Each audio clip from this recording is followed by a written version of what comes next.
kwentong ito ay hango sa hindi totoong buhay. Karanasan ito ni Mang Berting. Taong 1956, Marikot, Albay.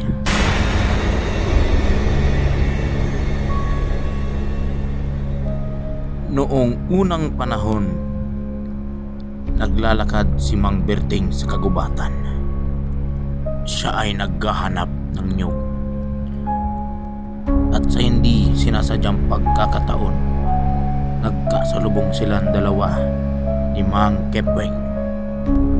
Gulat na gulat si Mang Kepweng nang makita si Mang Berting sa kanyang inyugan. At biglang napatanong si Mang Kepweng kay Mang Berting. "Hoy Berting, anong ginagawa mo dito sa aking nyugan?" Tanong ni Mang Kepweng kay Mang Berting. At sinagot naman ito ni Mang Berting. Tanga ka ba? Malamang maghahanap ng nyog. Gagamitin ko sa paggulay ng langka. Sagot ni Mang Berting. At sa sobrang inis naman ni Mang Kepweng, ay di mo akalaing pulang-pula na ang kanyang muka.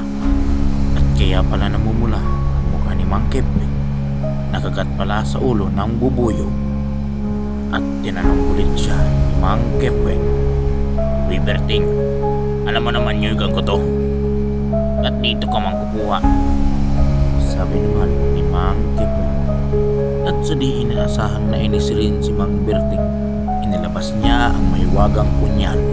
Kakaiba ang kanyang punyal dahil gawa pa ito ni Bruce Lee noong 1955. Ibang-iba ang kanyang talim at maganda ang pagkakagawa. At tila ba matatakot ka pag nilabas niya ito. At nung namakita naman ni Mang Kepweng, siya ay gulat na gulat at takot na takot kay Mang Berting. At ang sabi ni Mang Berting kay Mang Kepweng, Ano Berting? Natatakot ka na ba? Dahil nilabas ko ang matalim kong punyal. Hindi mo alam. Maganda ang pagkagagawa nito sa pamamagitan lang ng kalawang nito. Tsak, tudas ka nito, Kepweng. At yun naman ang sabi ni Mang Berting kay Mang Kepweng, na tila ba niyaya ni Mang Berting si Kepweng. At si Mang Kepweng naman ay tila hindi na gumagalaw dahil sa sobrang takot nito, dahil nilabas na ni Mang Berting ang kanyang mahiwagang punyal. At ang sabi naman ni Mang Kepweng kay Mang Berting ay, Naku Berting, hindi naman ako magkikipaglaban sa iyo. Tinatanong lang naman kita, bakit ka nandito? At dito ka nangunguha ng nyog. Yun ang sabi ni Mang Kepweng, Mang Berting. At hindi na nga masyadong umiimik si Mang Kepweng kay Mang Berting. At puro ngisi na lang si Mang Berting kay Mang Kepweng. At ito ang sinabi ni Mang Berting kay Mang Kepweng. Kung di mo ko sinita, bibigyan naman sana kita ng pera. Alam mo naman na mahal ang kilo ng nyog.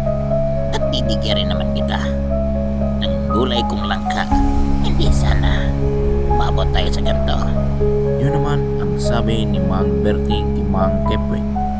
At ang sabi naman ni Mang Kepweng, O sige na, umurot ka na yan.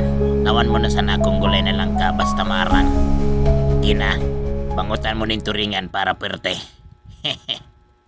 Chano ka loco sa vlog mo, good vibes palagi.